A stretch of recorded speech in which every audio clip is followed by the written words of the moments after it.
الحمد لله الذي أنزل على عبده الكتاب ولم يجعل له عوجا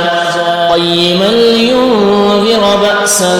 شديدا من لدنه ويبشر المؤمنين الذين يعملون الصالحات أن لهم أجرا حسنا ماكثين فيه أبدا وينذر الذين قالوا اتخذ الله ولدا ما لهم به من علم ولا لآبائهم كبرت كلمة تخرج من أفواههم إن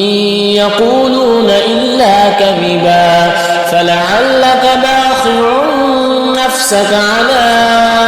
آثارهم إن لم يؤمنوا بهذا الحديث أسفا إنا جعلنا ما على الأرض زينة لها لنبلوهم أيهم أحسن عملا وإنا لجاعلون ما عليها صعيدا جرزا أم حسبت أن أصحاب الكهف والرقيم كانوا من آياتنا عجبا إذ أوى الفتية إلى الكهف فقالوا ربنا آتنا من لدنك رحمة وهيئ لنا من أمرنا رشدا فضربنا على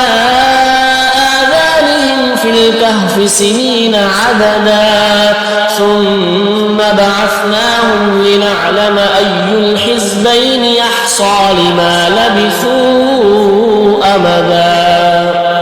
نحن نقص عليك نبأهم بالحق إنهم فتية آمنوا بربهم وزدناهم هدى وربطنا على قلوبهم إذ قاموا فقالوا ربنا رب السماوات والأرض لن ندعو من دونه إلها لقد قلنا إذا شططا هؤلاء قومنا اتخذوا من دونه آلهة لولا يأتون عليهم بسلطان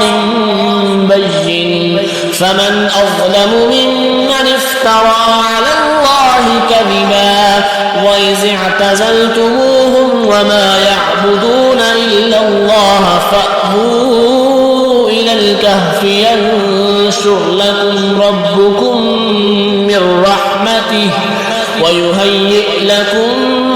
من أمركم مرفقا وترى الشمس إذا طلعت تزاور عن كهفهم ذات اليمين وإذا غربت تقرضهم ذات الشمال وهم في فجوة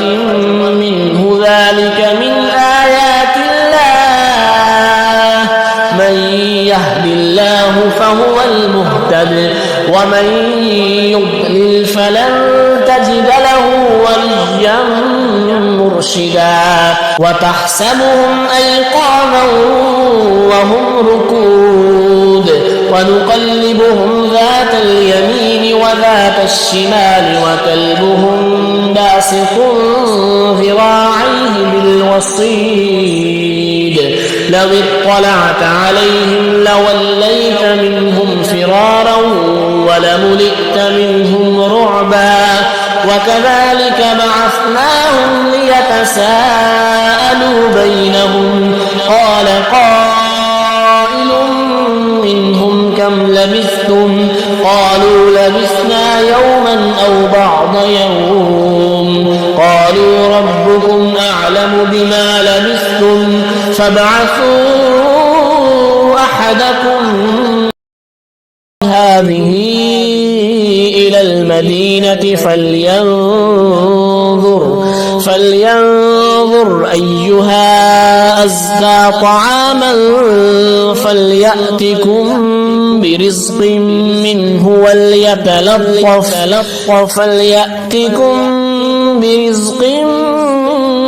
وليتلطف ولا يشعرن بكم أحدا إنهم إن يظهروا عليكم يرجموكم أو يعيدوكم في ملتهم ولن تفلحوا إذا أبدا وكذلك أعثرنا عليهم ليعلموا أن وعد الله حق وأن الساعة لا ريب فيها إذ يتنازعون بينهم أمرهم فقالوا ابنوا عليهم بنيانا ربهم أعلم بهم قال الذين غلبوا على أمرهم لنتخذن عليهم مسجدا